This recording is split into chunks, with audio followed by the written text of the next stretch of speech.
Il n'est pas que le paludisme qui entre dans la gratuité. Même le paludisme grave est désormais gratuit pour les enfants de moins de 5 ans. Mais nous avons conscience que cette mesure n'est pas adoptée par tous les prestataires de soins dans l'ensemble du pays. Des efforts sont faits dans ce sens, des supervisions, des sensibilisations pour que les gens respectent ces prescriptions. Mais ce qu'il faut dire, c'est que la gratuité, elle a été comprise peut-être pas de la manière dont elle a été conçue par le ministère de la Santé publique. Parce que qu'est-ce qui est gratuit dans la présence du paludisme chez le moins de 5 ans? C'est la consultation, c'est le test de confirmation, c'est le traitement, c'est-à-dire le médicament. Maintenant, vous venez à l'hôpital parce que vous avez peut-être un paludisme grave, vous avez un autre organe qui est atteint ou des signes de complications comme l'anémie, il faut bien la prendre en charge. Mais la prise en charge de l'anémie nécessite que vous ayez du sang ou d'autres médicaments pour peut-être arrêter les convulsions si c'est un paludisme qui vous a amené dans les convulsions. Et ces traitements adjuvants-là, ils devraient être payés. Alors le patient lambda, quand on lui tend la facture pour ce traitement adjuvant, pour lui, il n'a pas bénéficié de cette gratuité. Je crois que c'est cette mésentente-là qui fait qu'à ce jour, on ne perçoit pas toute la valeur de la mesure prise par les pouvoirs publics par rapport à la gratuité. Alors on a lancé une vaste campagne sur la distribution de la moustiquaire imprégnée. Est-ce qu'elle reste efficace ou alors il y a une autre campagne qui est attendue? Écoutez, la moustiquaire reste un des outils en termes de rapport qualité-prix, d'efficacité, que nous promouvons dans le cadre de nos actions. Et nous sommes aujourd'hui rendus à la troisième campagne.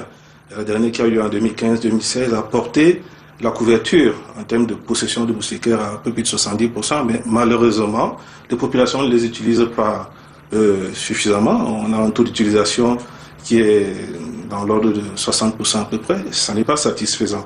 Donc la moustiquaire reste efficace et c'est la raison pour laquelle une troisième campagne est lancée. Elle est déjà pleinement lancée dans les régions du sud, de l'est et de l'ouest. Le dénombrement a été fait, les populations disposent déjà de ponts qui leur permettront le moment venu d'aller retirer la moustiquaire.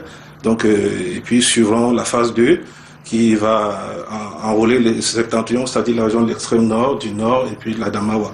Et puis enfin la troisième phase avec les régions restantes. Alors, docteur Joël Ateba, où en est-on avec la recherche sur le vaccin contre le paludisme? On sait qu'en ce moment, il y a un vaccin qui est en cours d'expérimentation.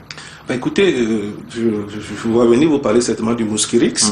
Il s'agit de ce vaccin qui est développé depuis 1987. Ça fait quand même un peu de temps.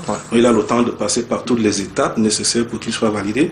Et depuis mardi, je crois mardi dernier, il est effectivement administré à des enfants au Malawi. Il a été lancé au Malawi et le Ghana va suivre, le Kenya également. Il a été testé dans au moins 7 pays en Afrique. Plus près de nous au Gabon, il a été testé. Et donc, pour nous, c'est un outil qui vient s'ajouter à la panoplie promue par l'OMS pour prévenir le paludisme.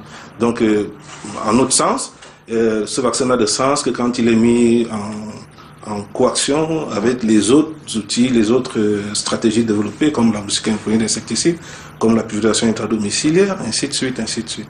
Docteur Joël Ateba, merci. Je rappelle que vous êtes secrétaire permanent adjoint du programme national de lutte contre le paludisme.